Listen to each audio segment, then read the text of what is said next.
네. 우리가 지난주에 그 현실이라는 것과 하나님의 말씀 사이에 간극이 존재한다는 말씀을 함께 들었는데요. 이렇게 내게 주어진 현실이 마치 여러분이 계산하고 또 감정적으로 반응하면 반드시 현실에 묶인 현실의 사람이 될 것입니다. 거기에는 믿음이 사라질 것이고 염려가 작동하고 불안함과 두려움도 작동하게 될 것이고 낙심과 절망, 때론 분노와 미움도 작동하게 될 것 같아요.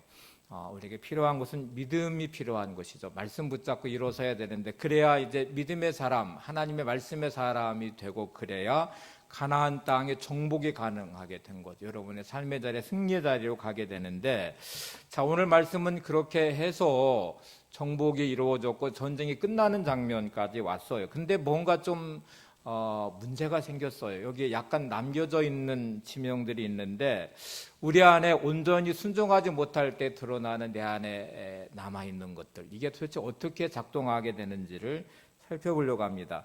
이게 대단히 중요한 주제인데 꼭 말씀이 들려지는 은혜가 있기를 바랍니다. 두 형제가 있는 집안이 있었는데 예전에는 이렇게 의료시설이 발달되어 있지 않기도 하고 119로 부르는 시스템도 아니었기 때문에 동네에 있는 의원에 찾아가든지 의사를 불러오든지 이제 그런 때였어요. 근데 이 집안에 갑자기 아버지가 쓰러져서 의식을 잃게 됐는데 형이 막 아버지를 깨워서 응급조치를 취하면서 의식이 돌아오기를 원했지만 돌아오지 않아요. 그래서 다급해진 이 형이 동생에게 야 빨리 가서 의사 선생님을 좀 모시고 와라 해서 동생은 이제 동네에 있는 의사 선생님을 모시러 떠났어요. 근데 막 응급조치를 취해서 해보지만 아버지의 의식이 돌아오지 않는데 점점 시간이 흘러가는데 동생이 의사 선생님을 모셔오지 않는 거예요. 이렇게 시간이 길어지니까 이제 다급해진 이 형이 큰 소리로 도대체 이놈은 죽은 거야 산 거야 하고 이제 소리를 쳤어요. 그때 마침 아버지의 의식이 돌아오는 시점이었습니다. 아버지가 이 말을 들었어요. 도대체 이놈은 죽은 거야 산 거야 하는 말을 들었는데 아버지의 마음속에는 이 큰아들 놈이 나한테 이게 죽은 거야, 이놈이 죽은 거야 산 거야 하는 외침의 소리가 자기한테 하는 소리로 들렸거든요. 그래서 의식은 돌아왔고 아버지의 마음 깊은 곳에 짓누르는 이 상황, 아들이 했던 말이 평생 가슴에 남아 있었습니다. 그 아들을 증오하고 미워하고 표현되지 않는, 해결되지 않는 상처로 그 아버지는 평생 그 한으로 묶여서 돌아가실 때까지 그렇게 지냈다고 그래요. 우리 중요한 거를 하나 좀 생각해 보셔야 되는데 우리가 상황에 맞게 말을 잘 해야 되는 것도 중요해요. 어떻게 말하느냐에 따라 상대방이 들을 때에 들려지는 것이 달라지겠죠. 아버지가 만약에 아들과의 친솔한 마음을 터놓는 대화를 일단 해보았으면 이런 오해도 없었을 것이고 또 그렇게 평생 한 맺히게 그런 상처로 아들을 증오하는 마음으로 살지는 않았을 거예요. 근데 이제 되게 사람들은 듣고 싶은 대로 들어요. 그리고 자기식대로 해석을 해요. 자, 이거를 다시 신앙으로 끌어와 볼게요. 우리는 주어진 삶의 환경과 문제를 직면합니다. 그리고 우리는 내 방식과 내 식대로 해석을 하면서 하나님의 말씀이 들려지지 않는 자리가 참 많아요. 내 식대로 들어요. 내 식대로 해석을 해요. 정확하게 우리가 믿음으로 산다는 말은 내게 닥친 현실과 문제에 하나님의 뜻이 무엇인지를 들어보려고 해야 되죠. 그리고 하나님께 자신의 삶을 하소연하고 그 기도겠죠. 그리고 말씀으로 해석하는 능력을 가져야 되겠죠. 근데 이게 안 되면 우리는 듣고 싶은 대로 듣고 말하고 싶은 대로 말하고 자기 식대로 해석하고 그러면 하나님의 뜻과는 전혀 상관없는 나의 삶에 끝없는 반응들이 내 삶을 지배할 것입니다. 아버지는 지금 잘못 들은 거죠. 큰아들은 동생을 향하여 외쳤던, 다급하게 외쳤던 말인데 이놈이 죽은 거야 산 거야 하는 말은 왜 빨리 의사를 안 데려오느냐는 말이었잖아요. 근데 아버지는 듣고 싶은 대로 들었죠. 자기의 상황 안에 큰아들이 했던 말이 들려졌고 그것이 마치 자기를 향해 외친 아들의 버르장머리 없는 아버지를 향해 의식 없는 아버지를 향해서 이놈은 죽은 거야 산 거야 하고 외치는 말로 들렸기 때문에 그렇게 평생 한이 맺힌 거잖아요. 여러분은 지금 하나님의 말씀이 들려지고 있는지 아니면 내 식대로 듣고 싶은 대로 듣는지 너에게 주어진 삶의 환경을 내 식대로 해석하면서 살고 있는지 아니면 하나님의 뜻에 맞추어서 조정하며 하나님과 영적 소통이 되고 있는지를 점검해 봐야 되겠죠. 오늘 본문의 가장 큰 문제는 하나님의 말씀을 듣고 싶은 대로 들었다는 거예요. 여호수아 이스라엘 백성이 하나님의 말씀이 있어요. 붙잡고 일어섰어요. 그리고 적들도 물리쳤어요. 그런데 그들 안에 남겨진 숙제 같은 세 곳의 지명이 나오는데 이 땅을 정복하지 않은 채로 전쟁을 끝내버리거든요. 자기식대로 해석했고 자기식대로 들었고, 그리고 그것이 남겨놓은 이 숙제 같은 이 지명의 세 곳의 문제는 심각하게 이스라엘에게 다가왔다는 사실입니다. 오늘 본문을 한번 보세요. 여호수아 11장 21절 22절입니다.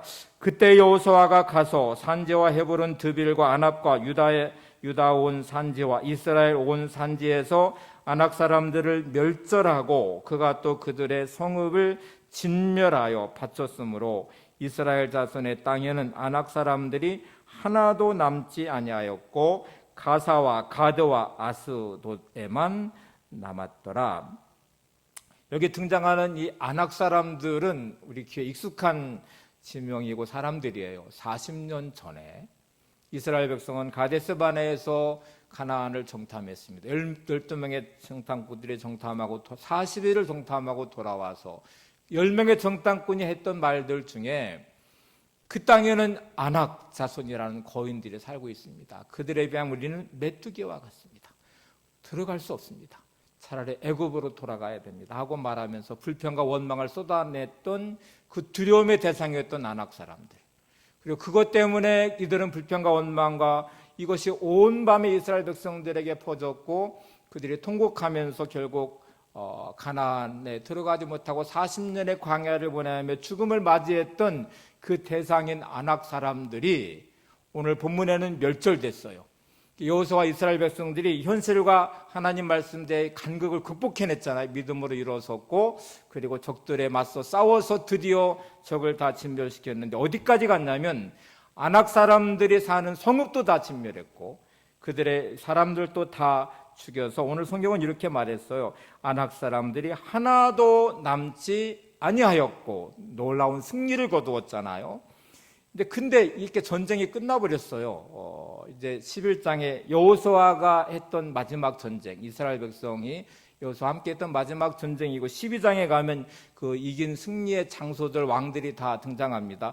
위대한 승리였죠. 근데 오늘 미심쩍게 좀 남겨진 땅이 있다는 말씀으로 끝나요. 참 이상해요. 성경은 이렇게 기록하고 있습니다. 아낙 사람들이 하나도 남지 않아요. 그 다음 구절을 보시면 가사와 가드와 아소에만 남았더라. 왜 이 세 지역은 점령하지 않은 상태로 전쟁이 끝났을까요? 가스와 가드와 아소돗이라고 하는 세 곳은 왜 남아있을까요? 두 가지 이유를 찾아볼 수 있어요. 이제 이게 심각한 문제인데, 첫 번째는 가스와 가드와 아소돗이라는 곳은 별것 아니야. 우리가 아낙 사람들을 다 이겨냈잖아. 40년 전에 그렇게 두려워했던 그 적들을 다 진멸했고 성읍을 다 파괴시켰고 그리고 한 사람도 남겨놓지 않고 다 이겼으니까 뭐 이 정도 승리를 했으면 가스와 가드와 아스돗이라고 하는 여기는 뭐 별것 아니고 통제 가능하고 이것쯤이야 우리 충분히 감당할 수 있어. 아마 이렇게 생각했을 거예요. 대개 성도들 간에 있는 영적 교만함이 작동할 때가 있어요.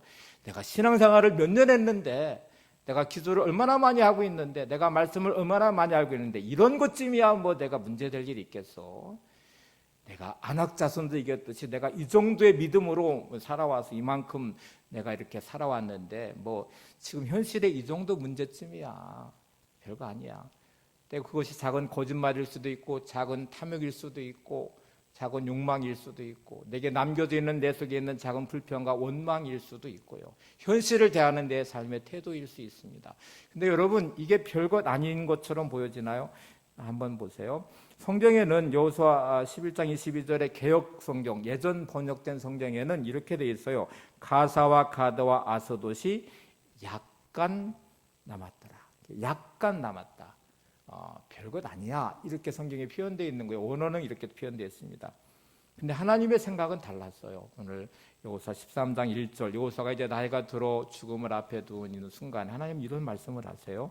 여호수아가 나이가 많아 늙음에 여호와께서 그에게 이르시되 너는 나이가 많아 늙었고 얻을 땅이 매우 많이 남아있도다. 약간 남았어, 별것 아니야 하고 말하는 그 공간을, 그 장소를 하나님은 아직 많이 남아있도다 이렇게 말씀하세요. 나는 별것 아니야, 뭐 이 대수로운 거야, 내가 이렇게 믿음이 있고 내가 신앙생활을 얼마 했는데 이거 약간 뭐 거짓말한다고, 내가 약간 뭐 세상의 식을 따라간다고, 내가 약간 이렇게 한다고 이게 뭐 별것 아니야. 근데 하나님은 여러분 향해서 이게 너는 그게 큰 문제야, 너의 영적 교만함이야 이렇게 말씀해요. 실제로 이 블레셋 땅들이거든요. 가스와 가드와 아스도디라는 땅은 블레셋 땅인데 이때는 별것 아니었어요. 충분히 감당할 만한 안악 자손들까지 다 진멸했는데 뭐 이 정도는, 이 사람들이 다 이주해온 해양 민족이었거든요. 그러니까 별것 아닌 줄 알았어요. 근데 사사 시대를 지나가면서 이 블레셋은 점점 영토를 확장했고요, 어마무시한 적으로 변하게 됐고요. 그리고 사울왕 때에는 이스라엘의 가장 큰 적은 블레셋이었어요. 사울왕은 평생 동안 블레셋과 싸웠어요. 그리고 마침내 사울왕과 두 아들은 블레셋 군대에 의해서 죽임을 당해요. 이스라엘이 감당할 수 없는 적으로 커져버렸어요. 내가 별것 아닌 것처럼 여겼던 작은 것 하나가 내 인생을 무너뜨립니다. 여러분의 영적 교만함이 이 정도는 하고 말했던 여러분의 삶의 습관들이 어느 순간에 내 인생을 침몰시킬 수 있다는 것도 잊지 마세요. 좀 더 자세히 살펴볼 거예요. 두 번째 이유는 가나안에 정착을 하려고 하다 보니까 이스라엘 백성들은 삶의 방식이 달라질 수밖에 없었어요. 애굽에 있을 때는 목축업을 했던 사람들이었어요. 광야를 지나며 그들의 세대는 변했고 그들은 농사를 한 번도 지어본 적이 없습니다. 그런데 가나안에 정착을 하니까 농사를 지어야 돼요. 농사를 지으려면 뭐가 필요하면 노동력이 필요해요. 남겨진 이 사람들은 충분히 감당할 수 있는 사람들이었고 통제 가능했고, 그래서 그들의 노동력이 절대로 필요했습니다. 그리고 그 땅에 사는 이들은 농사를 짓는 사람들이니까 농업에 대한 기술도 필요했어요. 그래서 두 번째 이유는 가나안에 정착하기 위해서 이 족속들의 도움도 필요했고 농사를 지으려고 하니까 그들의 노동력도 필요했어요. 그래서 이들을 남겨뒀던 이유가 두 번째 이유였어요. 그런데 여러분, 가나안 족속들과 함께 더불어 살아가며 농사짓는 법을 배우기 시작했고 그들의 노동력을 통해서 농사를 짓기 시작했는데, 자, 이제 문제가 생기기 시작해요. 여러분이 세상 속에 살아가다 보면 믿음의 방식으로 통하지 않는 어떤 현실, 말씀대로 하면 안 될 것 같은 현실 앞에 우리는 세상 사람들과 타협을 시작합니다. 그들의 도움을 받기 시작하고 그들과 함께 소통이 되면서 어떤 일들이 벌어질 것 같아요. 내가 영적으로 무장되어 있지 않은 상태, 믿음이 약해지면, 말씀이 사라지면 그들의 말에 설득력을 갖기 시작할 거예요. 이 세 지역에 있는 블레셋 사람들한테 농사를 배우고 그들의 노동력을 통해 농사를 지어가면서 이들은 이렇게 말을 하기 시작해요. 우리가 농사를 오랫동안 지면서 보니까 농사 질 때 가장 필요한 건 물이에요. 물. 하늘에서 비가 내려야 되는데 우리가 섬기는 신이 있는데 바로 비를 내리는 아세라신, 풍요의 신인 바알신을 섬기니까 우리가 이렇게 풍요롭게 농사도 잘 되고 하늘에서 비가 내리대요. 바알과 아세라는 남녀의 신이고 또 부부의 신이기도 해요. 바알은 풍요의 신이고 아스도스는 아세라는 비의 신이었어요. 그러니까 이렇게 말하기 시작한 거죠. 이 신을 섬겨야 농사를 잘 지을 수 있습니다. 하나님을 섬기던 이들의 믿음이 약해져 가기 시작하고 어느 시점에 그들의 말이 설득력을 얻기 시작해요.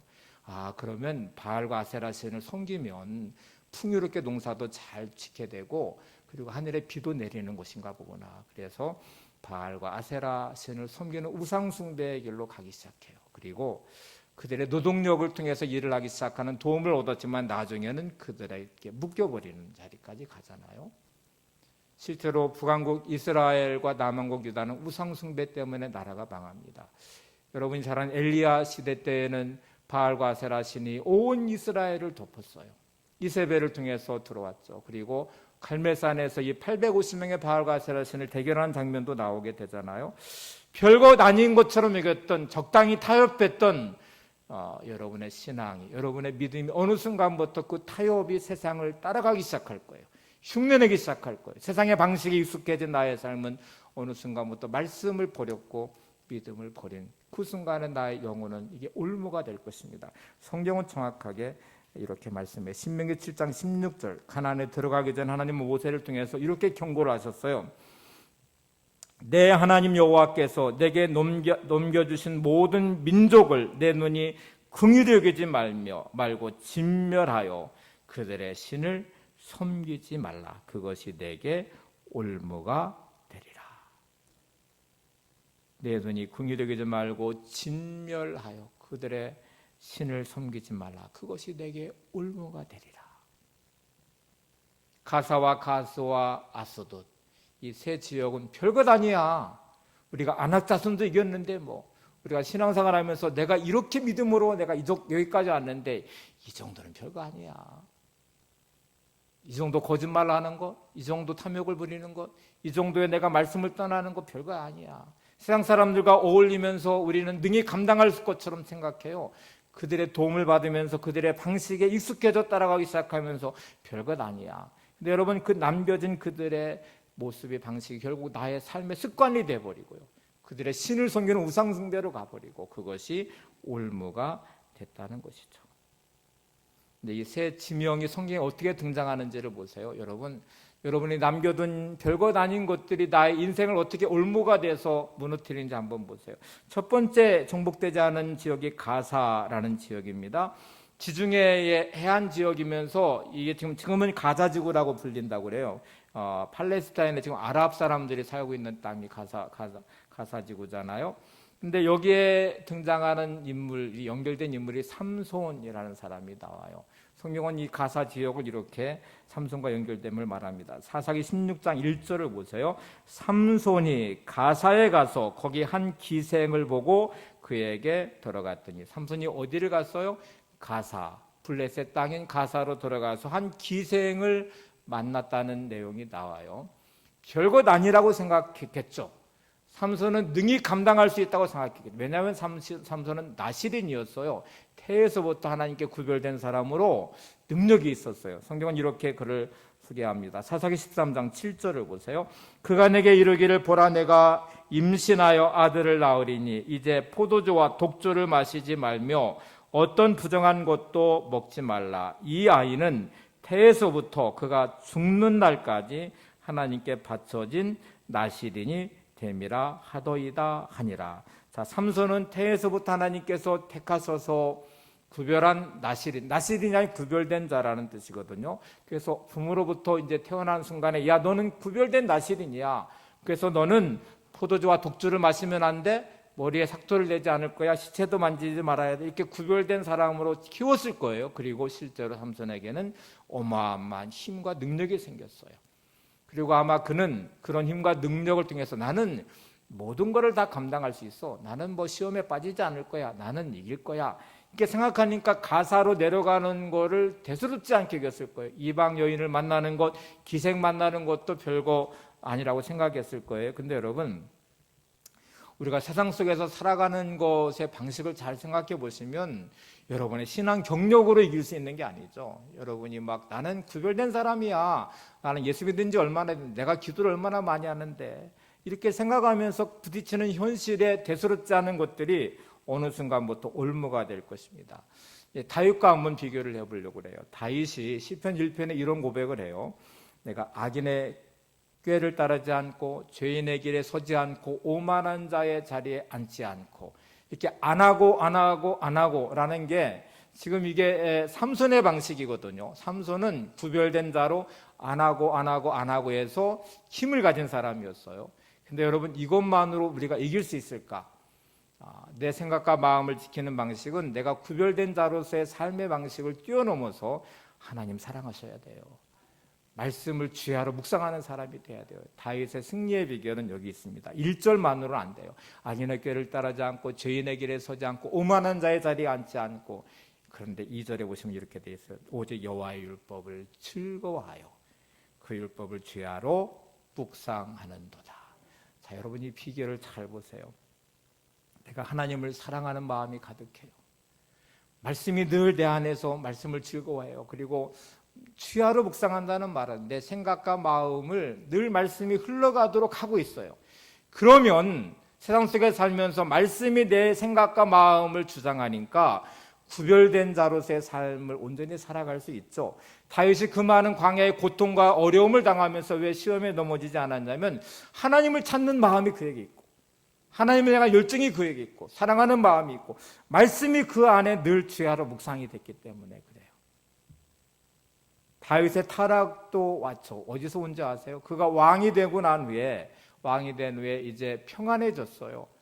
그래서 전쟁은 부하들이 다 나가서고 거의 모든 땅이 다 정복이 됐고 적들도 없고 그러니까 그는 늦잠을 자고 궁중의 궁궐에서 옥상에서 거닐면서 유유자적하는 그가 밧세바의 벗은 목욕하는 몸을 보고서 그는 타락했거든요. 성적 타락에 넘어지게 됐죠. 말씀이 떠나는 순간에 그는 구별됐잖아요. 광야 시간도 보냈잖아요. 왕이 됐잖아요. 근데 어느 순간부터 영적인 게으름과 나태함이 왔겠죠. 이 정도면 됐어. 내가 이 정도의 믿음 생활했고 이 정도의 내가 말씀을 알면 됐지 뭐. 그런데 그 순간이 제일 위험한 순간이에요. 별것 아니라고 남겨둔 새 지역에 오늘 첫 번째 이 가스란 지역에는 삼손이 등장해요. 그리고 그 삼손은 구별된 자로 나시린으로서의 대단한 능력이 있었지만 별것 아니야 하고 내려갔던 가스의 기생을 보면서 그는 성적 타락에 빠지기 시작했고요. 나중에는 그것 때문에 머리도 잘리고 힘도 다 잃어버리고 두 눈이 뽑히는 비참한 인생으로 파멸을 맞이하게 됩니다. 사사기 14장 16장에 보면 삼손에 계속 따라붙는 단어들이 있어요. 삼손이 내려가니라, 삼손이 보고, 이런 단어가 계속 가서 보고 가서 보고, 그러면서 그는 결국 타락의 길로 가게 돼요. 우리가 어느 순간부터 영적인 게으름과 나태함이, 영적 교만함이 내 인생의 기도를 빼가고 있어요. 하나님 말씀이 아닌 나의 감정과 생각이 나를 지배하고 있어요. 다른 얘기 하나 해드려 볼게요. 우리의 생각에는 긍정과 부정의 생각이 들어있습니다. 근데 여러분, 긍정적인 생각을 해야 된다는 거 우리가 다르요. 지난주 어포메이션 단어를 쓰면서 확언이란 단어를 썼는데 내 안에 확증되고 있는 어떤 생각들이 굳어져 가고 있어요. 그런데 내 삶의 긍정적인 생각, 믿음의 생각들이 나의 삶을 이렇게 지배하면서 나를 끌고 갈까를 생각해 보시면 그럴까요? 여러분, 내게 닥친 현실은 끝없이 나로 하여금 부정적으로 반응하게 만들어요. 긍정적 생각을 할 수 없도록 만들어요. 한계가 드러나고 그러면 짜증이 나고 불평이 생기고 원망하는 마음이 생기고 미움이 싹트기 시작하고 두려움과 염려가 들어오기 시작하고 그러면 부정적 생각이 나를 지배하기 시작해요. 이제 이것이 심리학자들이 연구를 했는데 우리의 이 부정적 이게 에너지예요. 다 에너지인데 긍정적인 에너지보다 부정적인 에너지가 4배나 더 강하더래요. 그러니까 우리의 마음의 생각을 긍정적으로 바꾸려면 4배나 더 노력해야 된다는 말이거든요. 근데 가만히 놔두면 이 에너지가 부정적 에너지가 훨씬 더 강하니까 부정적인 생각을 하게 만들어요. 부정적인 생각을 하는 것이 얼마나 무서우냐면 이게 이제 말로 나오기 시작하면 이 말하는 순간에 7배의 능력이 거기에 따라붙는데요. 자, 여러분, 부정적인 생각이 불평의 언어로 나오면 사고파기 7하니까 27배의 강력한 에너지로 내 인생을 덮치기 시작해요. 그러면 나는 부정적인 사람이 되고 그 에너지가 내 인생을 덮쳐서 안 좋은 일만 생기는 거예요. 그러면 지난주에 믿음의 어포메이션이라는 단어를 썼는데 믿음의 생각으로 믿음의 언어까지 나와서 7배의 능력으로 내 삶의 에너지로 가게 되려면 생각과 마음을 지켜야 되잖아요. 여러분, 뭐로 지키십니까? 여러분의 의지로 지켜지시나요? 여러분의 감정으로 지켜지십니까? 다윗이 깨달은 비밀이 오직 여호와의 율법을 즐거워하여 그 율법을 지하로 묵상하는 사람이 생각과 마음을 지킬 수 있어요. 천하 없어도요. 여러분, 신앙 경력, 내가 50년 평생 나는 모태신앙이야, 나는 직분이 뭐야, 아무리 말해도 그게 여러분의 생각과 마음을 지키지 않아요. 다윗도 순식간에 타락하잖아요. 삼손이 나실인이라고 구별됐지만 그도 타락하잖아요. 여러분, 말씀의 사람이 되시기를 바랍니다. 기도의 사람이 되시기 바랍니다. 기도가 사라진 나는 별것 아니야 하는 이 여러분의 환경이 올무가 될 것입니다. 말씀이 내 생각과 마음을 주장하지 않으면 여러분이 만나는 모든 삶의 자리는 별것 아니야 하고 생각했던 게 내 인생을 무너뜨릴 거예요. 이게 진짜 무서운 자리가 된다는 것이죠. 시편 119편 37절에 보면 이런 고백을 해요. 내 눈에 허탄한 것을 보지 말게 하시고 주의 길에서 나를 살아나게 하소서. 하나님, 내 눈에 허탄한 것을 보지 말게 하시고 주의 길에서 나를 살아나게 하소서. 우리는 주님 안에서 살으셔야 돼요. 말씀이 나를 살아나게 하셔야 됩니다. 하나님의 은혜가 나를 감싸야 돼요.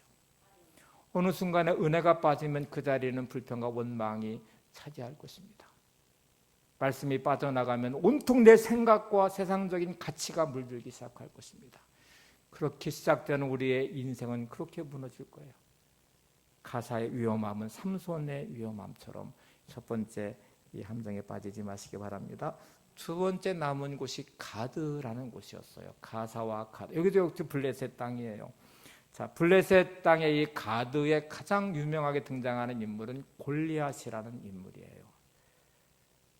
이제 블레셋이라는 민족을 좀 생각해 보셔야 돼요. 블레셋은 원래 가나안 사람들이 아니었어요. 이 사람들은 지금의 그리스의 해양 민족, 섬에 살고 있는 민족이었는데 거기 정치적 변화가 일어나면서 그들은 이 섬에서 쫓겨날 수밖에 없었어요. 그래서 배를 타고 흩어지기 시작했는데 시리아라는 곳에도 정착했고 이집트, 애굽이라는 곳에 정착했고 일부의 사람들이 이 가나안 땅에 들어와서 지중해 연안에 있는 이 가드와 아스돗이라는 땅에 이제 정착을 시작했는데 이들은 문화가 일단 달라요. 가나안에는 그때까지 청동기 문화였어요. 사울왕이 전쟁할 때에도요, 이 칼을 가지고 있는 병사가 사울왕과 몇몇 사람밖에 없지 병사들은 다 청동으로 된 무기를 가지고 있거든요. 근데 이들은 철기 문화였어요. 그래서 이미 철기 문화를 가지고 있던 사람들이 가나안에 들어와서 쇠로 무장되어 있는 사람이에요. 골리앗을 성경은 이렇게 표현합니다. 사무엘 17장 4절에 7절을 보세요. 얼마나 강하게 무장되어 있는지 보세요.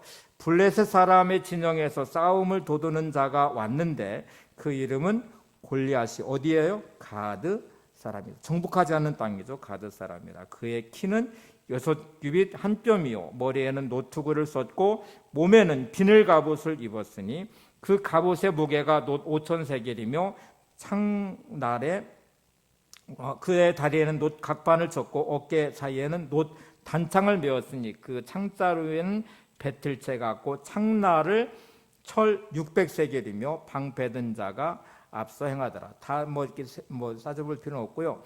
그의 키를 이렇게 말했습니다. 6규빗 한 뼘이요. 6규빗 한 뼘을 환산해 보면 2m 80이 된대요. 키가 2m 80. 어마어마한 거인이에요. 그가 가진 무기를 철의 그 배틀 같은 창자루의 끝에 있는 창날의 무게가 철이 600세겔이라고 되어 있어요. 그러니까 창 끝에 붙여 있는 그 날이 600세겔인데 이게 90kg 정도 나가는 무게예요. 그러니까 여러분 2m 80의 거인의 골리앗이 배틀 같은 창을 쫙 들었는데 그 끝에 있는 무기가 쇠로 되어 있는 무기가 90kg이에요.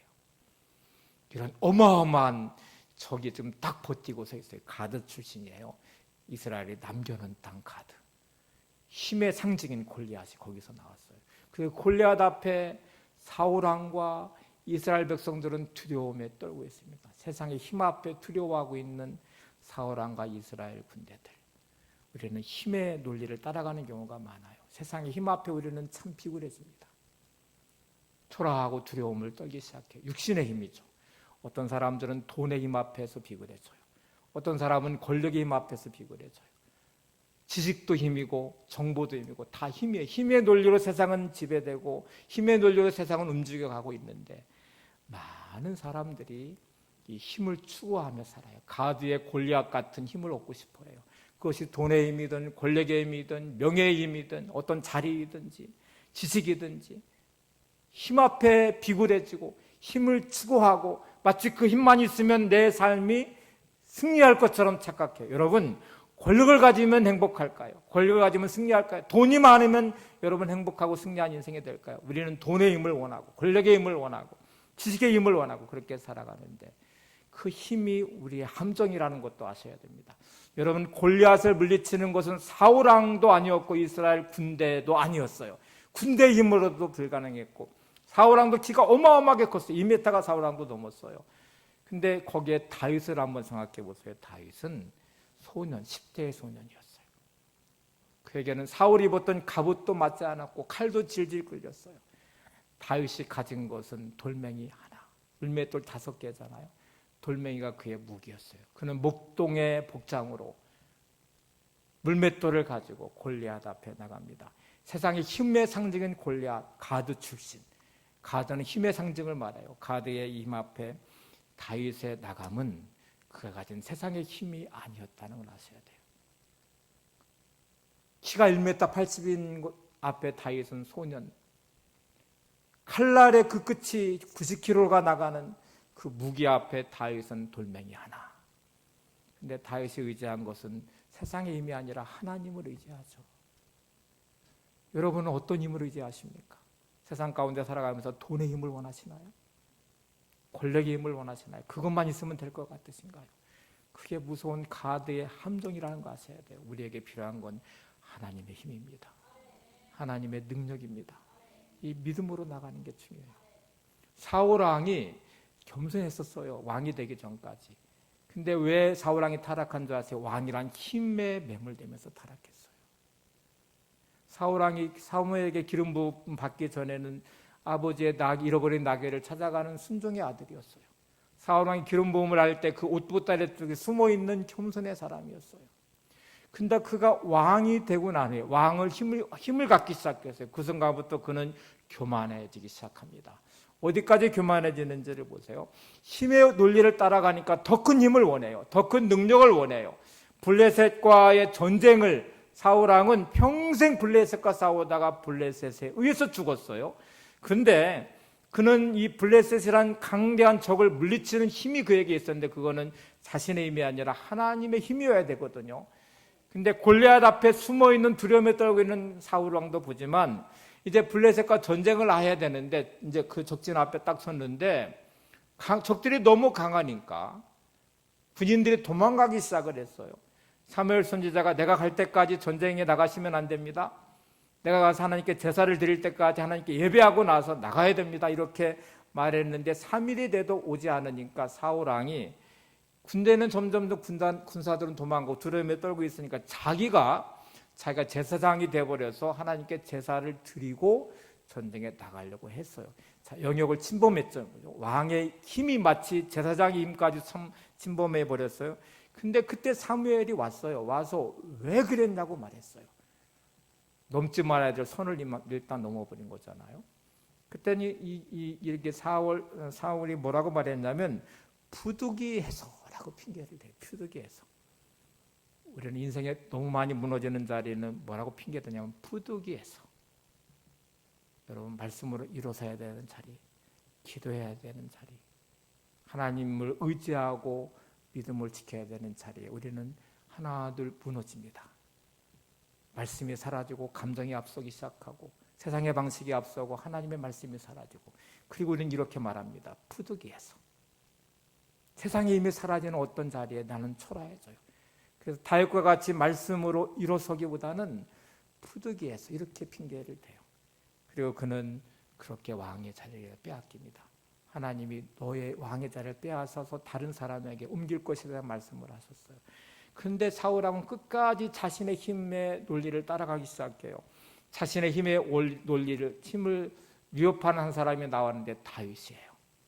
골리앗을 물리치고 난 후에 돌아오는데 백성들이 사울은 천천히요 다윗은 만만이라 이렇게 칭송을 하기 시작하는데 어느 순간부터 힘의 논리를 따라가니까 다윗이 가장 강력한 위협하는 적이 되어버렸네요.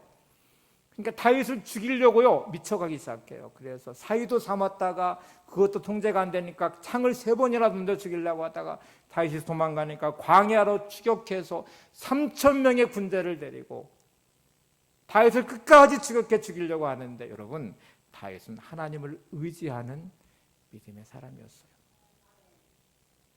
여러분 우리의 안전은 하나님이 지켜주셔야 됩니다. 이 세상의 논리를 따라가지 마시기 바랍니다. 가드의 가장 무서운 힘의 논리를 따라가기 시작하는 인생의 무서움, 파멸이 우리한테 보여주는 말씀이에요. 다윗의 무너짐도 말씀이 사라지면서 무너진 거잖아요. 내가 영적으로 교만해지지 마시고 끝까지 겸손하셔야 되는데 하나님의 은혜가 아니면 살 수 없습니다. 여러분 조금 잘 나가실 때 내 뜻대로 되는 것 같은 상황에서 힘들고 어려우실 때를 포함해서 말씀이 늘 내 생각과 마음을 주장할 수 있기를 바랍니다. 이게 중요한 두 번째죠. 세 번째가 이제 아소돗이라는 곳인데요. 이게 여기 이제 남겨진 세 번째 마지막 도시예요. 이 아소돗은 법궤와 연결이 되어 있네요. 사무엘상 5장 1절을 한번 보세요.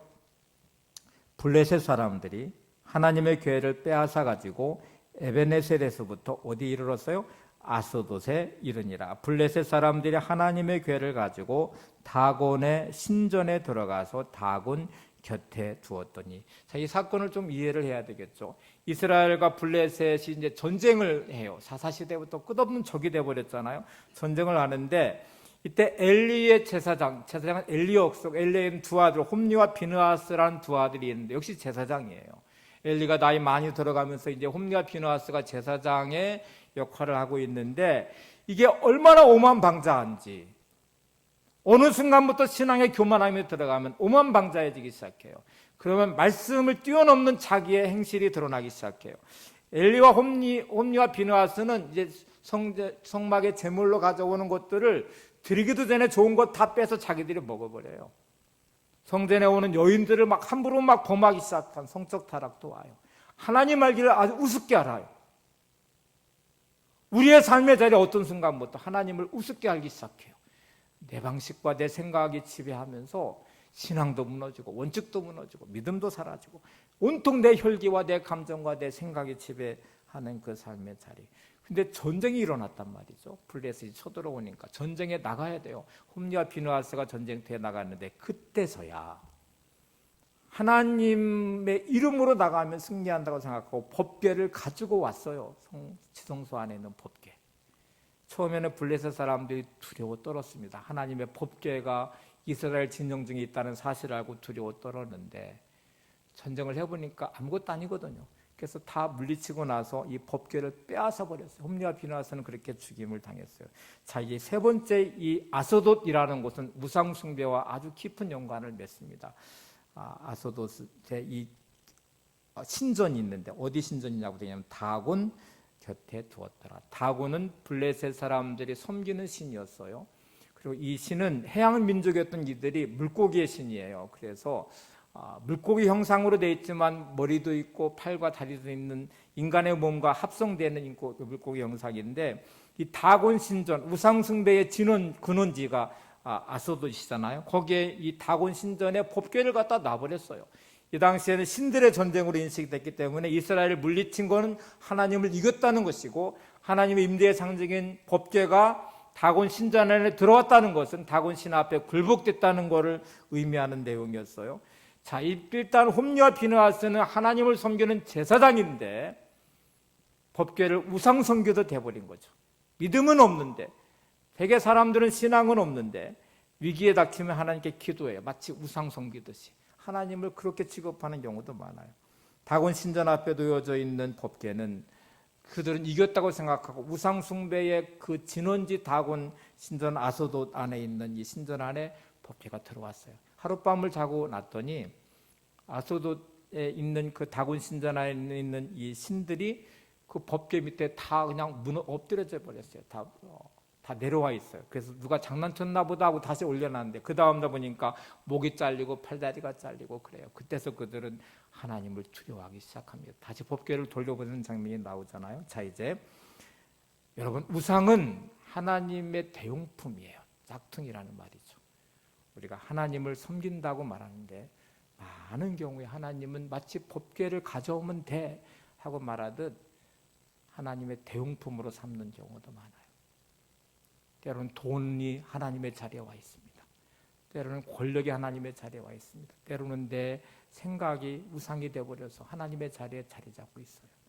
이게 얼마나 무서운 거예요. 별것 아니라고 생각했던 것들이 어느 순간에 울무가 돼요.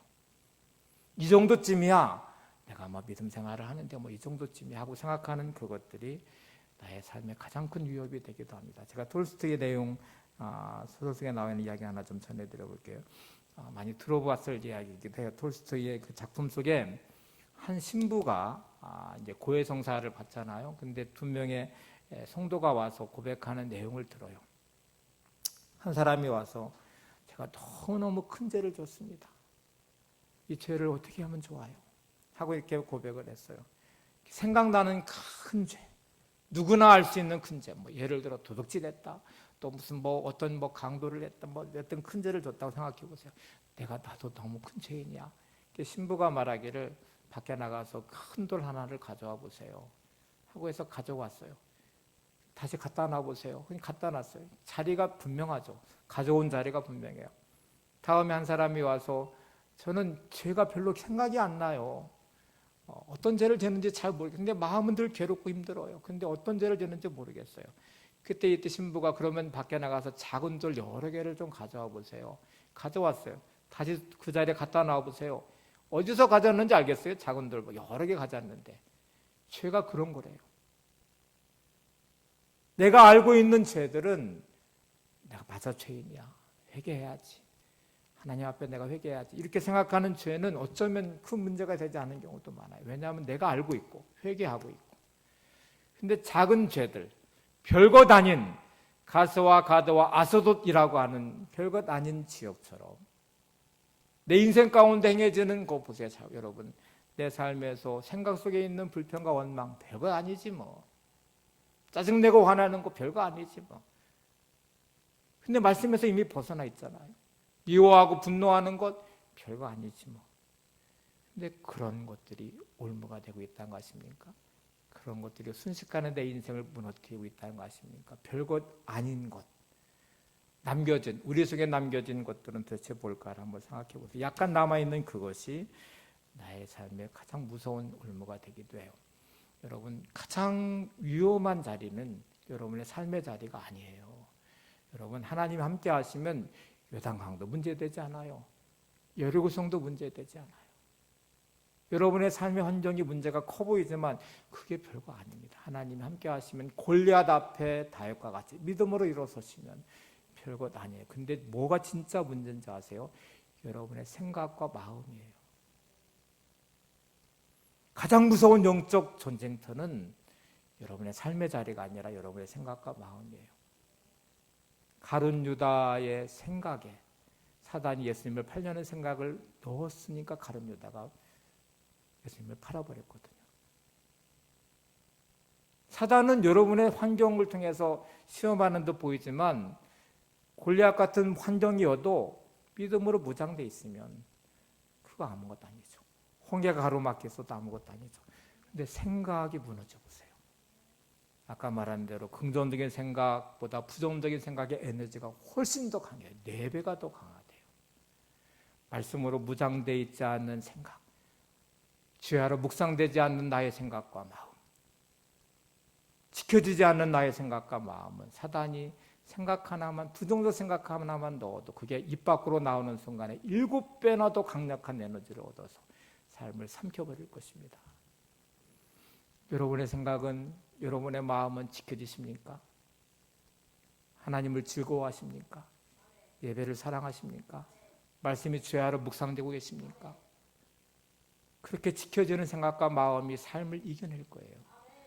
근데 지켜지지 않는 나의 생각과 마음은 별것 아니야. 여러분, 불평하고 짜증내는 것 그거 별것 아니야. 부정적 생각이 툭 입 밖으로 나오는 거 별것 아니야. 근데 성경을 한번 보세요. 이게 별것 아닌가요? 이스라엘 백성들의 불평과 원망이 광야의 죽음으로 갔어요. 가나안에 못 들어갔어요.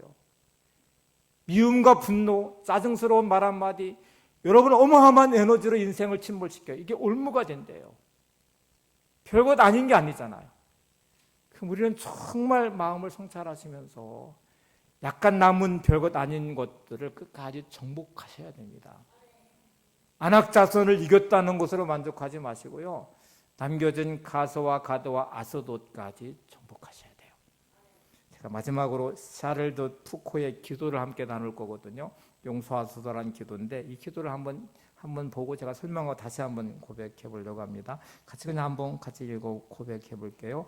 오 하나님, 저를 용서하소서. 제 차가운 마음을, 비겁함을, 시간 낭비하는 것을, 교만을, 제 고집을 더 좋아하는 것을, 제 연약함과 성실치 못함을, 제 생각의 혼란함을, 주의 임재를 자주 잊는 것을 용서하소서.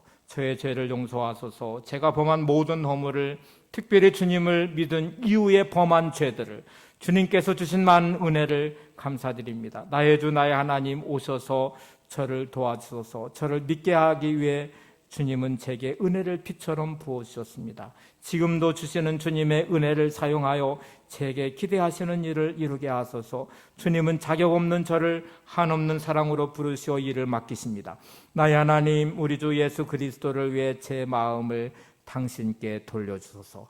하나님, 이 돌돌로도 아브라함의 자손을 일으키시는 분입니다. 하나님은 피조물에 전능하신 분이며 저를 통해 모든 일을 하실 수 있습니다. 하오니 제게 바른 마음을 주시고 구하는 자에게 약속하신 그 지혜를 제게 주소서. 제 마음을 바꾸시어 숨이 다하는 날까지, 그리고 영원히 하나님께 영광 돌리게 하소서.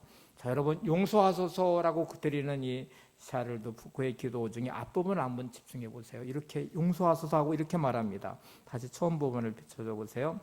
이렇게 말해요.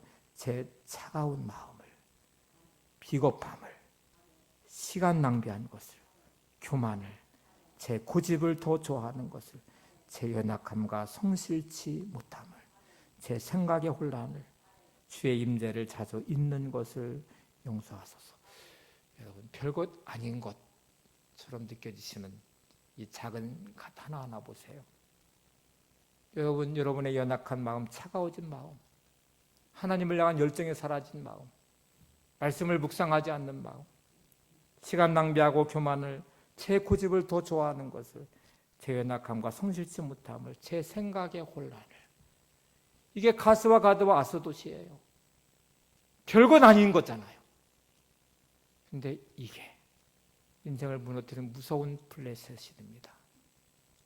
가장 위험한 적이 돼요. 여러분, 큰 것 때문에 무너지는 것 같지 않아요. 되게 우리가 진짜 어려움을 만나면 하나님 살려주세요. 그때는 진실하죠. 간절하죠. 갈급하죠.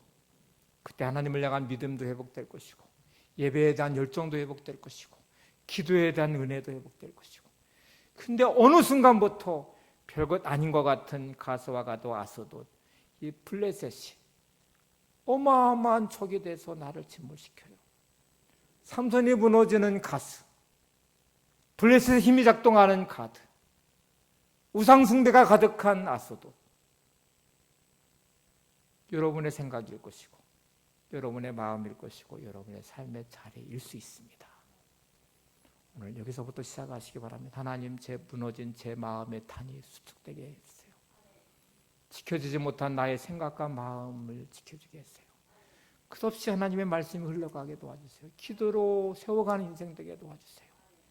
예배가 나의 힘이 되게 도와주세요. 오늘 이 은혜가 여러분들 안에 있기를 바랍니다. 나는 주님께 속한 자 찬양 함께 부르시고 기도하겠습니다.